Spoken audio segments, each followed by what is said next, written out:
Good evening, Inside Fitchburg viewers. We're live in studio tonight. Happy December. It's December. How did that happen? I don't know, but here we are. We have a few guests for you tonight, a couple guests for you.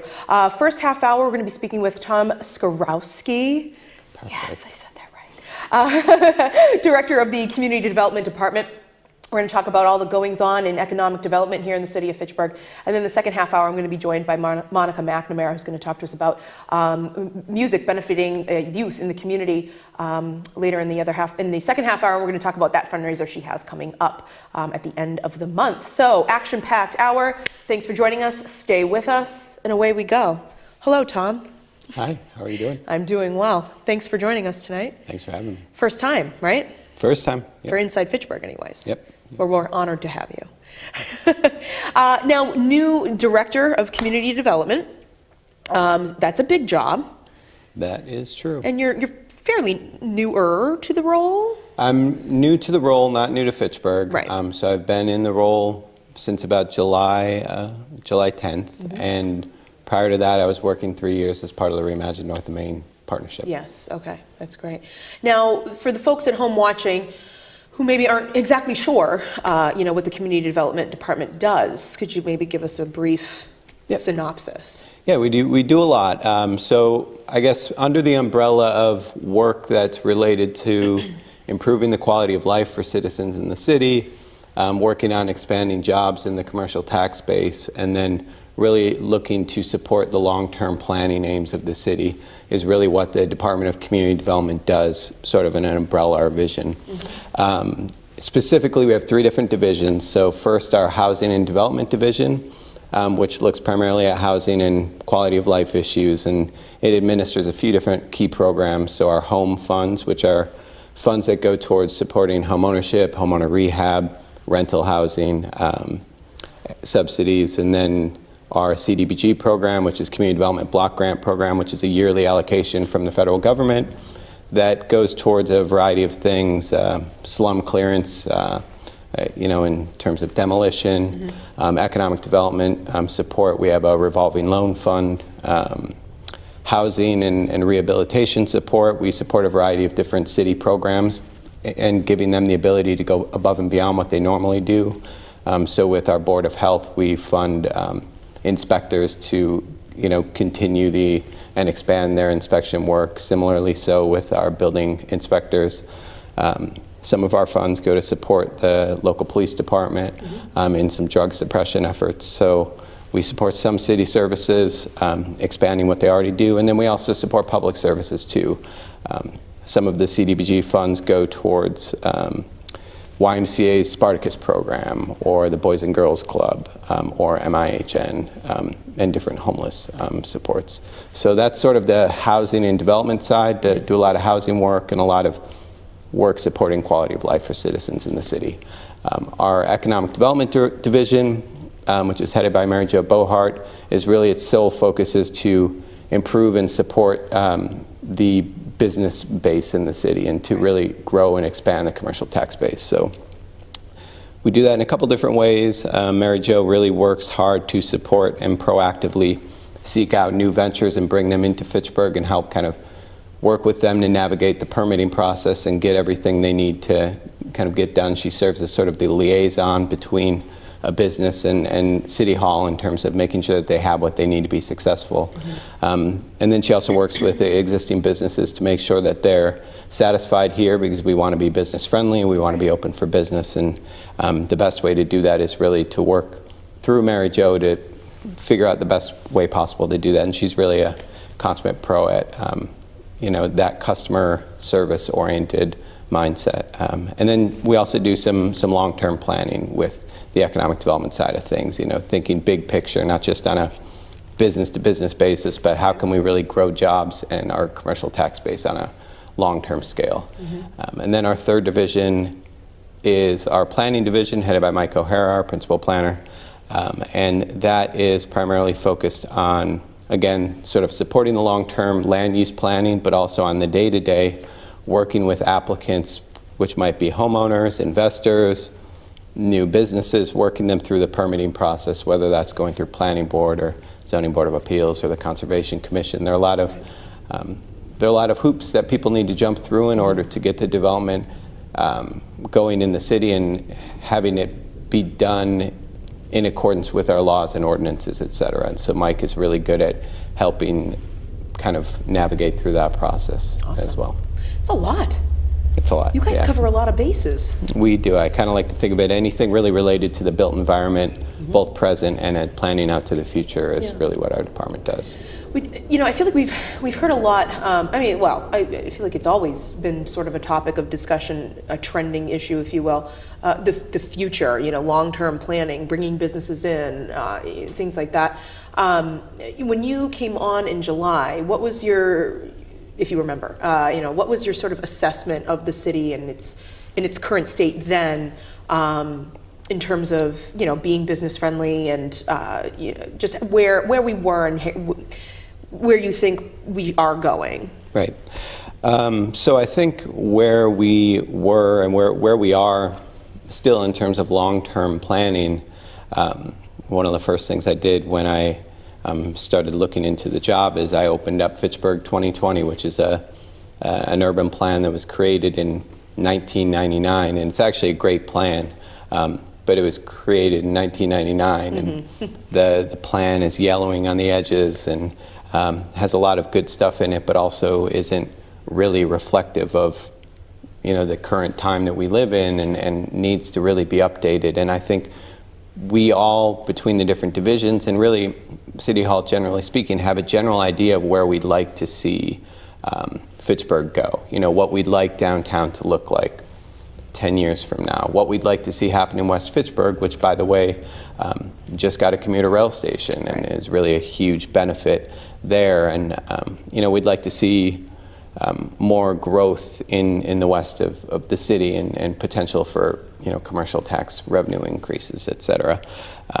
And all of these things, we have a general sense of what we'd like to see, but we don't have that long-term comprehensive plan. Okay. So I think one of the first things we identified was really the need to have that and to really help that guide our thinking, because otherwise you sort of make decisions based on your gut instinct, which is not always the best way to make decisions. So the need for a long-term plan was certainly there. I think another thing identified in terms of being business friendly, working to identify more ways to just streamline and simplify the process, but also improve communications among partners within City Hall and outside of City Hall. One of the really simple ways we've done that since I started is just when a new business applies to the building commissioner, the building commissioner has been really supportive in working with us to help us immediately send over that application to us to let us know it's in the pipeline. We've got a new business they're looking to start a business in Fitchburg or expand or whatever the case may be. And then from there, we can really work and figure out between all those different facets that I mentioned, housing, economic development, planning, who needs to support that business and how. And Mary Jo will reach out to a lot of those businesses and give them guidance and support and let them know what resources are available. So I think part of being, customer oriented is really making sure that all the different parties in City Hall are communicating effectively with one another, because oftentimes things can get lost in the cracks. So we're trying to identify those points and work on them. Excellent. So we have, there's certainly been new businesses sprouting up, throughout the city. We had the Boost Fitness down on Water Street, which that whole plaza looks so great. Right. The development across the street, is it Family Dollar or Dollar General? Right. I can't remember, one of those. Right. Family Dollar. Right, and then beside it now, Domino's, and there's another store there that will soon be opening. I believe there's 2 storefronts there, and actually that's a great example of effective use of demolition to take care of an issue where you had this existing blight. We were on a tour with somebody from Mass Development, which is sort of a quasi-state entity, and they hadn't been to Fitchburg for a really long time, and we took them on a driving tour. And one of the things they were struck by entering into that gateway is it looks so different now, and it feels different. And we talk a lot in my department about how things feel and trying to look and improve the feel and safety of a place. And the effect it has is not just sort of this intangible feel-good type of thing. But the reason we see the type of investment we see on Water Street Plaza right across the street is because that's no longer there. Right. And that blight no longer exists. And I think the more we can change the way that people feel about different neighborhoods, not just downtown, but throughout the city, the better we can, increase the sense of neighborhood pride in neighborhoods, Sure. increase our tax base in those areas where businesses are maybe hesitant to invest. But on the housing side too, make sure that we are supporting and encouraging positive investment in the housing stock, where, in some of our most distressed neighborhoods, we have issues where you have homes that have sat vacant for years and nobody is willing to touch them, or Right. the investors that do aren't doing such a great job. And I think the extent to which we can take efforts such as our demo fund in certain strategic areas, but also our home funds and our CDBG funds to encourage new investment, and working with our community partners like New View Communities to encourage new home ownership and new rental opportunities in some of our more distressed areas. The more we can change the way people feel and the more we can improve quality of life, it has ripple benefits throughout. Oh, definitely. neighborhoods and cities. Just the few areas where there are no longer buildings that used to be pretty unpleasant to look at. Just the elimination of them alone, it totally brings a whole different feel Right. to the area. And that was something I noticed right away when I would drive into work. Is wow, with that building gone, it's, I don't know, it does. It Right. really totally changes everything. But I think and that comes with positive and negative reaction, that's for Right. sure. Some people are, yay, that building's gone, and other Right. people's like, oh, that's really too bad that we couldn't do anything with it. Do you field questions like that or comments like that from the public often? Would I have imagine. those questions and comments often that I field to myself. Yeah. Because it's a silly comment to make, but it's true, and we don't think about it enough, is that when you demolish a building, you can't get that building back. Right. And I don't think we fully appreciate the wrong ones that we demolish until 5-10 years down the line, where we thought, wow, I wish we could have done things differently. Right. And from my perspective, and I know from the mayor's office and others, demolition is a last resort. It's a last resort for those properties where there is no other solution besides that. And I think, I was at an event in Boston recently and heard the former housing director of Detroit, who they have a much worse problem than we do. And yeah, I mean, they know what's... it's bad. And Yeah. but one of the things he said is, when you have these vacant properties that are just sitting there empty, especially the ones owned by the city, whether it's a home or a larger institutional building, that sends a signal. It sends a signal that you don't care about the neighborhood. It sends a signal that investment is not wanted in this district. It sends a signal that,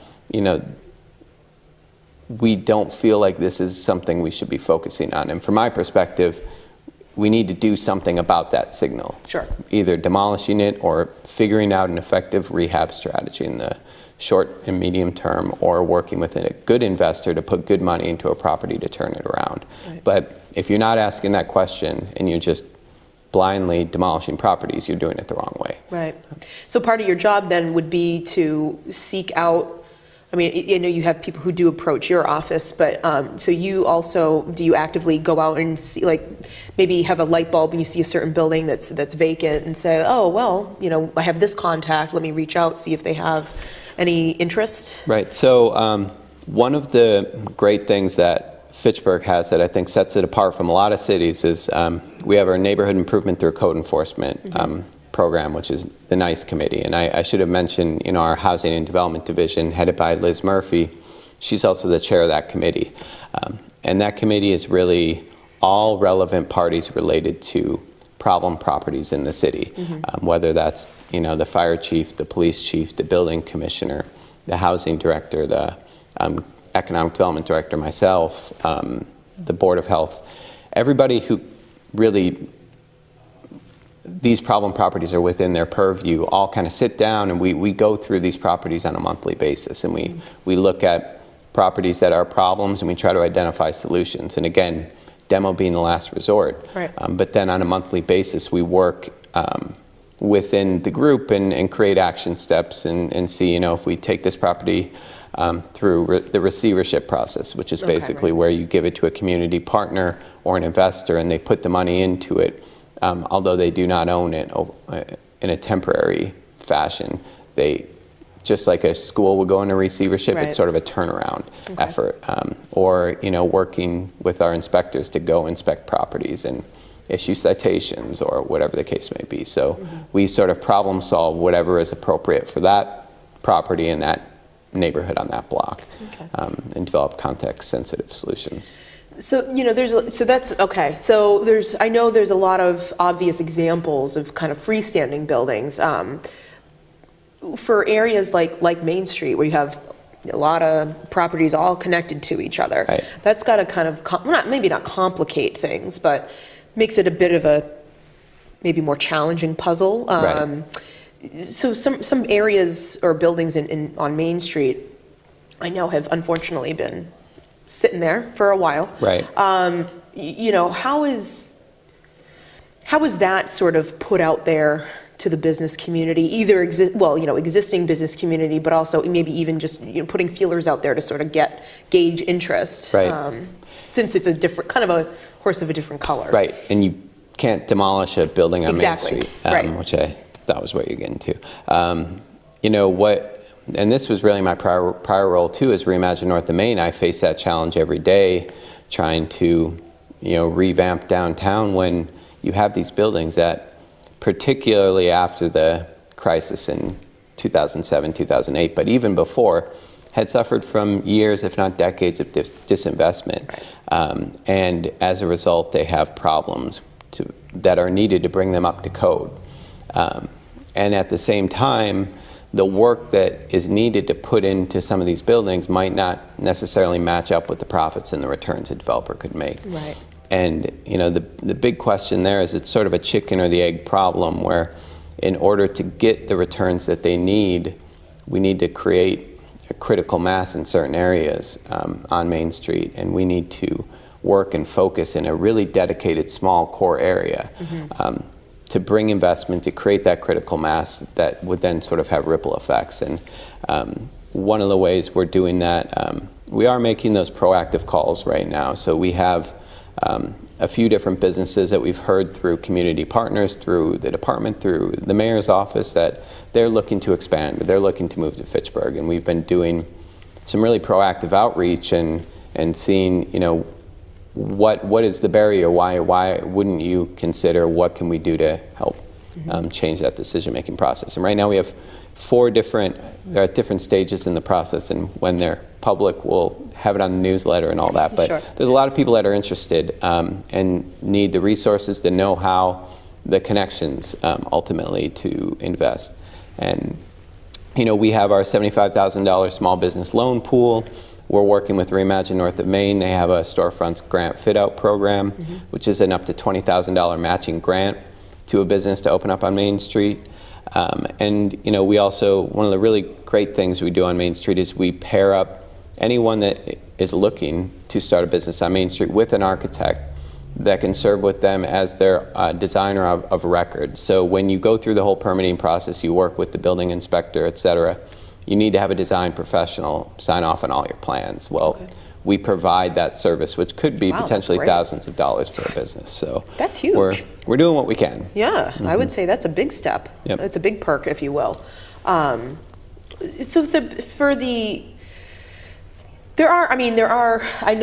have been steps taken to make the unoccupied spaces look a little more upbeat. Could you maybe talk a little bit about that? I guess because, as you said, obviously the buildings on Main Street, different situation. You can't level them, or at least most of them. Could you maybe explain to the folks and just how those decisions come to be? Like, okay, let's just put some lipstick on this particular storefront. Well, it's always tough to compel a private individual to make improvements to their property, but one of the things we sort of do with the carrot and the stick approach is working particularly in neighborhood cleanups. And actually Crossroads Community Church has been fantastic. Every May, working with the city and New View and the North of Main group to do facade improvements in different locations. So you probably know the Putnam Lanes building on the corner of Putnam and Main. That was all, rusted up and it wasn't in the best shape, and worked with that property owner to completely revamp and paint over the property. Right across the street from that, there was some fascia board improvements that we supported, a couple different window projects and painting projects with Gallery Sitka. Her property always looked great, but now it looks fantastic, being this sort of red, jewel standing out on Main Street, which I think is really what she was going for. So we are doing some of those sort of short-term projects where we can to support business owners, because we know it's a challenge to keep up properties, and you've got a lot of other things to manage, and the margins are small, and all of that we understand. And I think that's also why we have this small business loan pool through our CDBG program. And in addition, next year we're looking into reinvigorating our sign and facade program, which would go towards some of those exterior improvements as well. That's great. In the Fitchburg Theater block, that's going to probably be a good little jolt. And then hopefully. some. I think it's going to be really a game changer, and I don't think people fully appreciate the importance of that project. With it's going to be over $25 million of investment. The university just broke ground on the second floor, which they have the only the gaming design program, the only game design program in the Northeast of a public university. Correct. And so they have both that and an innovation center they're creating on the upper stories, which is really their first phase of development. And then the second phase is going to be those storefronts. And then the final, which everybody, including myself, are really excited for, the 1,500 seat theater. But when all of that gets done, that's going to have a game-changing effect in that part of the downtown. And any other investments that could happen in and around that area to support it, whether that would be City Hall or the B.F. Brown project right around the corner. I mean, between those three, you have over $75 million of investment that is right there in the pipeline that could happen, any day now if all the right approvals were made. Right. So opportunities abound. Absolutely. Right? Possibilities everywhere. I think it sounds really exciting, and it is really interesting. I think your department is one of those. We had wastewater on, a couple of months ago, and I think these are departments that people know. Maybe they've heard the names, they know you guys are around, but do they really know? Do people really know what you do, or to the extent of how much it probably does touch their lives without them even knowing it? Right. So I think it's really important to sort of point that out. I think that's one of the big things too. Now more than ever, that offices like yours are perpetuating is there's a lot going on, and a lot of it is behind the scenes. Right. A lot of it might have to be hush hush for a little while, but it seems to be the general theme from folks that I've talked to from city departments. There's a lot happening. There's a lot happening. And actually, when you asked me before about sort of my assessment walking in my first days on the office, I think one of my main assessments that I think everybody in the department would agree on is that we need to do a better job of telling our story. And I appreciate you having me here today. And we're looking at other opportunities to better tell our story, because sometimes things do need to happen behind the scenes, and a lot happens that people don't see or know about. But we need to also be really clear and upfront about what projects we have going on, and not just on a project by project basis, but how it's part of a longer plan that we have. Because we sit in our room and we have our long-term plan, and we're thinking about those questions and how does this connect, and how does one-lane Main Street connect towards a more bikeable and walkable downtown? How does City Hall connect to the economic development strategies downtown?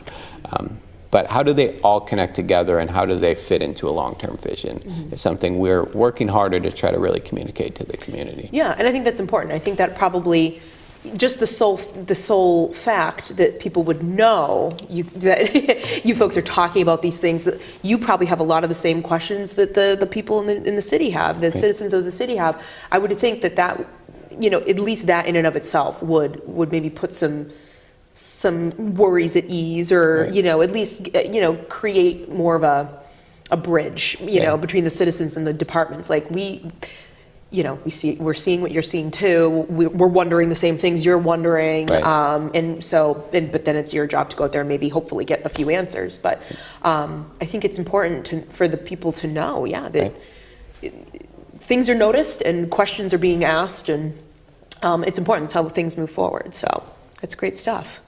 I love it. Oh, I appreciate you coming on. Hey, could I put in one plug before I go? Plug All away. right, so like I mentioned, we administer a CDBG program. It's about $900,000 this year. It'll be somewhere around there next year if the federal government doesn't cut it entirely, which Fingers I don't think crossed. they're doing. But as part of the next year's process, the applications have opened up, and any subrecipient that's willing and interested in applying, applications are due January 5th at 4:30, either in email or at our office. And anyone interested in learning more, next week, Tuesday at 6 o'clock at the Senior Center, we're having an event to gather community input about what people feel the needs are of the community to build into our strategy for what they call Year 44, which is really starts at July 1st of 2018 and goes to June 30th of 2019. Awesome. That's Year 44. So helping develop input to build into that plan, and also anyone interested in applying, you'll get more information on what you can apply for, what's an eligible activity, what's not. There'll be food, there'll be some drinks and coffee, and Spanish translation if needed. Awesome. Well, that sounds great. Love it. Great. Well, I hope you were paying attention to that. I was just looking at the wrong camera. I haven't had any coffee, so excuse me. Tom, thank you so much for joining me on Thank this. you for having me. First half hour went by quick, huh? That Goes it by did. fast. Yeah, Well, when you're having absolutely. fun, you know what they say. So don't go anywhere. We will be back after a brief break with Monica McNamara. We're going to hear about music. It's going to be good stuff. Stay tuned.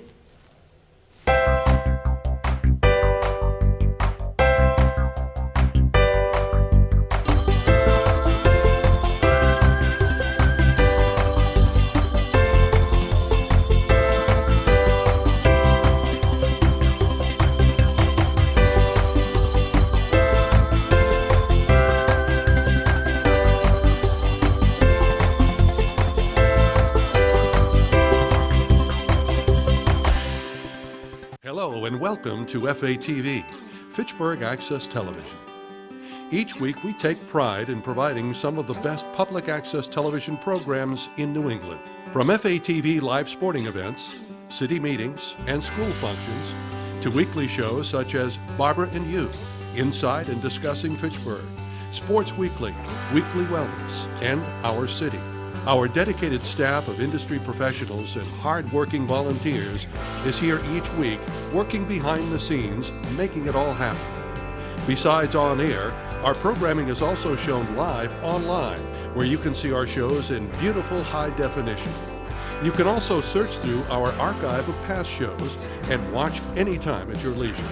But did you know you can also be part of the action? Become a member of FATV, and you gain access to all the equipment, studio space, and classes that FATV has to offer. You can create your own show, volunteer for exciting live events in our studio, or all around the city in our high-quality mobile broadcast truck. The possibilities are endless. For a small fee, you can become an individual member. Or for a little more, you and a group of friends can become part of a rising trend in the future of television. From sports shows to news shows, civic events, and talk shows, you can be in the driver's seat by directing and even starring in your own production. Also, students are free. FATV staff can assist you by getting your new show up and running with professional industry standard equipment, TV studio time, and private editing suites.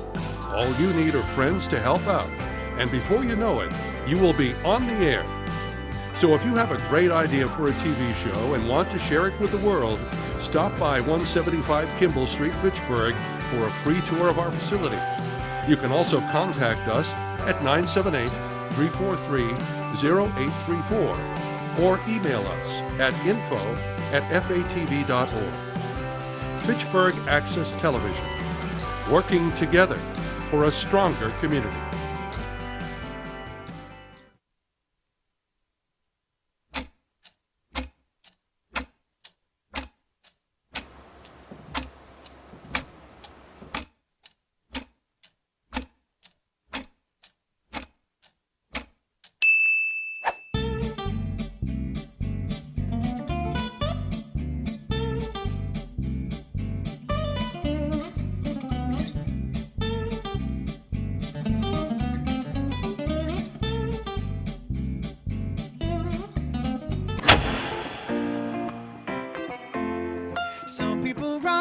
some people roll. Some will make you giggle right down to your soul. So talk to the world and introduce them to you. And look at me now, I'm on Barbara and you. You gotta take a step inside the shoes of another. Get to know your neighbor, get to know one another. So talk to the world and introduce them to you. And look at me now, I'm on Barbara and you.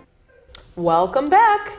Back on Inside Fitchburg, live in studio tonight, and I'm joined by my second guest of the hour, Ms. Monica McNamara. Hello. How's it going? Great. So nice to have you here. Yes, it's so great to be here. I just love this. I feel like it's so nostalgic every time I see you. Monica and I, little fun fact, were in a play together in middle school, an iconic play. Yes. I think. Yes. Well, the one I always think of, My Son the Rock. It was called My Son the Rock.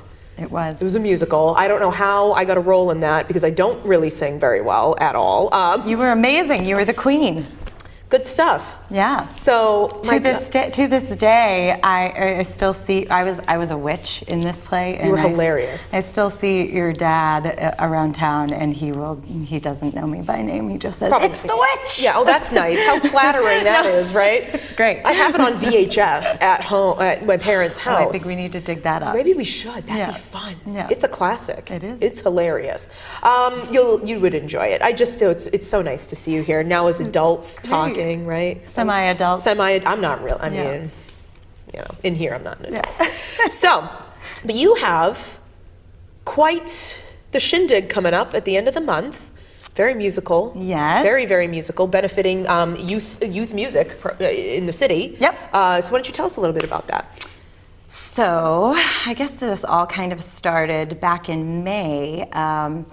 My 30th birthday, we were planning, and I reached out to my friend Dan Cormier and said, I want to not just throw a birthday party, I want to, give back to some local charity. And so I used to do some work for VH1's Save the Music organization, and we were raising money for public schools to have music programs and put instruments in public schools, and then kind of following up on that and showing how it improved test scores for children in schools. And I was doing a lot of that, but a lot of the money that we were raising was kind of going all over the country. And so I wanted to give back to my original community that we grew up in and that we were, taught all of this great musical stuff in. So we said, let's give it back. Let's see if we can find an organization that already is established here and try to give back to them. And so that's when we found Eddie's Music, which is right on Boulder Drive in Fitchburg. He has his own music shop. Hey Eddie, shout out. And so he has this great nonprofit organization called Fitchburg's Music's for Youth. And so we said, yeah, that's it. We got to do it. And it's almost the same exact thing that I was doing in VH1. So we ended up having this great successful concert, and it was such a great time. And we kind of said, why stop here? Let's keep this ball rolling. That's great. Yeah. And so now we have this big event coming up December 30th that Dan has been the musical director for and has put this whole thing together. And it's at the Armory, right? Yeah, Senior it's Center. at the Senior Center, the Fitchburg Armory. It's on the 30th. It's a Saturday. It's from 7 to 11 p.m. Okay. And it's all Beatles music. Cool. So, and who doesn't love the Beatles? Yeah, I don't know many people. Yeah, it's kind of, and it's kind of Christmas season, Beatles season. They kind of go hand in hand together. Oh, that's great. Yeah, it's on the flyer. Yeah. I was looking at it earlier, and I was. It's like you've got just the star-studded like local icons of music here, and I saw Johnny Girard on there. Yes. I think Danny Cormier is definitely like a local legend. Oh yeah. For sure. His dad Phil. His dad's phenomenal on the drums there. Yep. Yeah, rock on that. And then even some names I've just blast from the past. Yeah. Matt Babineau, that cracks me up. Yeah. Melissa Gates. Melissa Gates. Oh my God. Yeah. She was. I mean, people looked at her like I remember being in high school. Triple threat. Like, yeah. Celebrity status. Yeah. Totally. And then you too. Let's not. I mean, pat yourself on the back. Just having fun. Really talented people, though. Yes. I mean, a real talented lineup you've got there. And all of these musicians are volunteering their own time to do this. Nobody's getting paid. It's all for charity and just the giving season kind Absolutely, of thing. yeah. And it is really important. I mean, music. I've been playing the piano since I was about 6 years old. I remember you playing, yeah. Yeah, ooh. Yes. I loved it, and it is. I think it is important. I mean, my interests in music, my tastes in music, I think really stem from the exposure I got to playing music, because it really does bring it to a different level. I heard, used to hear growing up that can help improve math skills. Didn't work for me. No, me either. No. But it can't be 100% success But my doodles rate. really improved. Yeah, right. So, but it's giving kids another outlet, and I think too in today's everything's digital, everything's on a screen, and everything. I think actually holding a physical instrument and learning to play it, and maybe just getting their headspace in that arena is super important. It's just like sports. It's the same kind Yeah. of thing. It's when a child has a musical instrument in their hands and they're trying to learn more, they become one with that instrument. It keeps them in school. It keeps them on track, and Yeah. that's kind of the goal, especially in this area. Yeah. Yeah. And I think it really can even transform into a whole community thing, like a morale, I don't want to say issue, but I mean, a situation where, kids start playing at a young enough age. Maybe they play in elementary school, and they play in middle school, and they join the band in high school, and everyone loves the marching band at Fitchburg High. I mean, it does much more positive things for school pride. If you have kind of like, a solid, good size band, if you had like 2 kids in the marching band, right? What would that say? Right. So it plays into other avenues, I think. Yep. All positive. Yes, it's all positive. Absolutely. Yeah. That's good. Great things all for the community.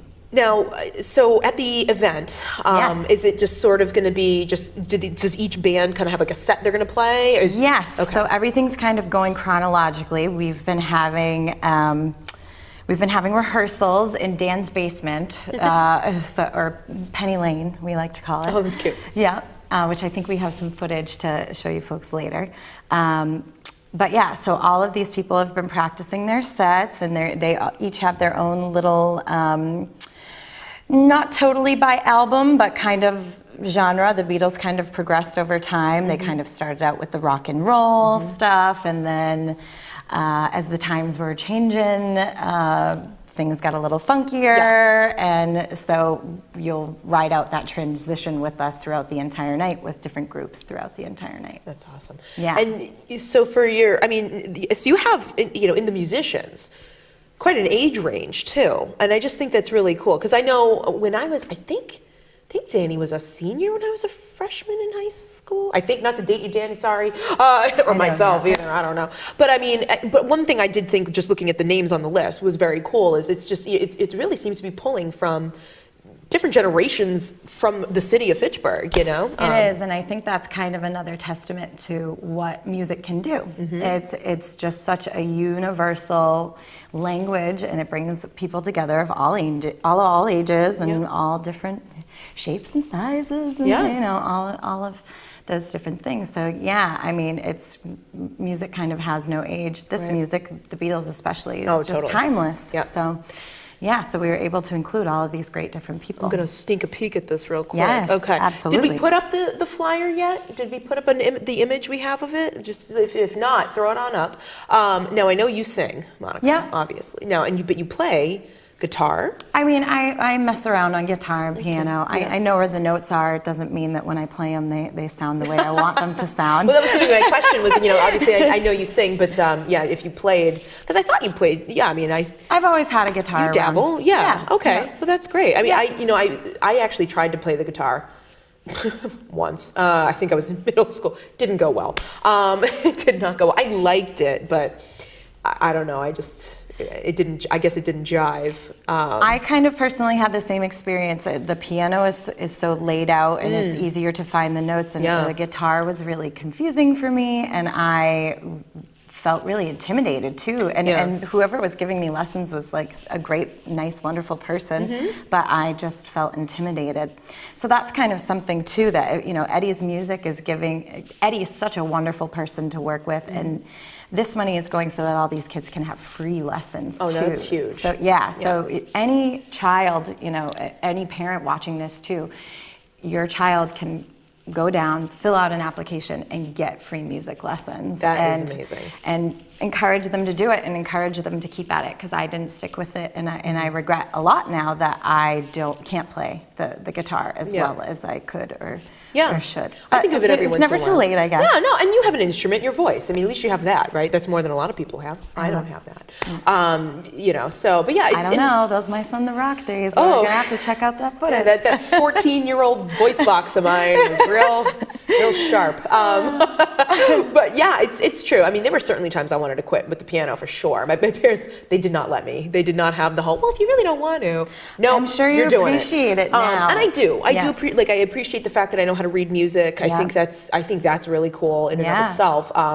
You know, and now having a daughter, I certainly intend on her learning an instrument. It doesn't have to be the piano, whatever she wants, but it is. You know, it's something to be passed down. But I think it's definitely something, and I feel like it was, I'm not so sure, I mean, maybe it is talked about a lot still, but I feel like kind of like main messaging about music appreciation, music in schools, I don't know if it's like kind of quieted down a little bit, but I feel if it needs to be talked about more. Yeah, absolutely. More and more and more. Well, and these programs are disappearing, and so the more and more just individuals come out and say, well, we're going to have a concert and raise money for this thing. I think that that's kind of the best thing we can do, because we can't always count on these organizations to be there. We just have to do it ourselves. And we, you know, public schools have it really, really, really tough, and they're losing these programs. So if we can, you know, give back any way we can, we're gonna try. Well, I love it. Now, where can folks get tickets?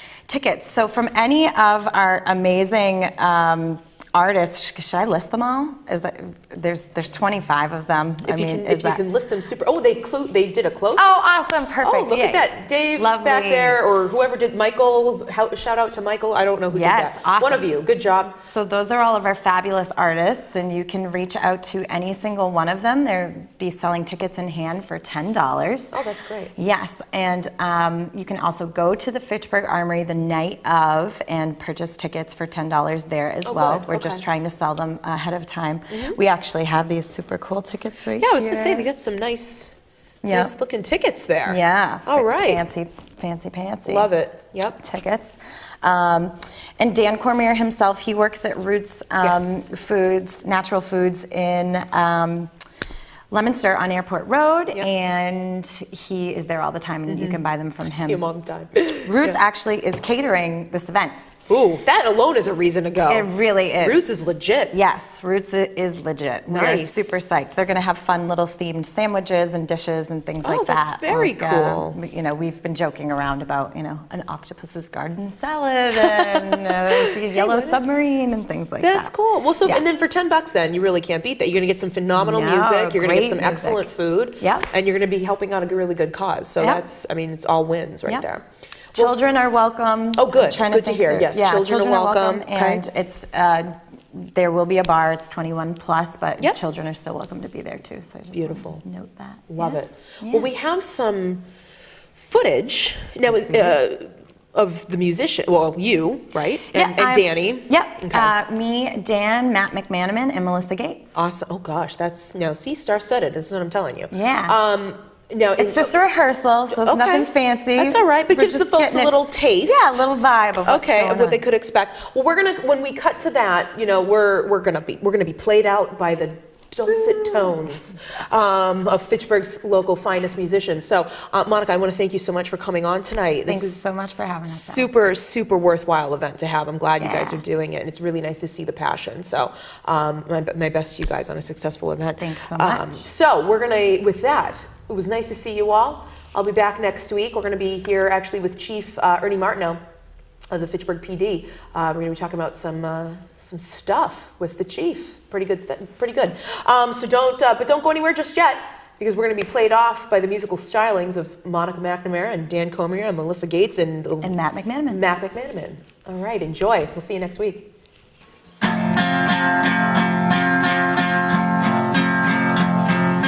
Yesterday, all my troubles seem so far away. Now I need a place to hide away. Oh, I believe in yesterday. Suddenly, I'm not half the man I used to be. There's a shadow on me.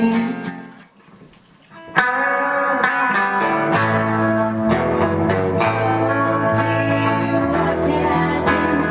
Baby's black and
Christmas.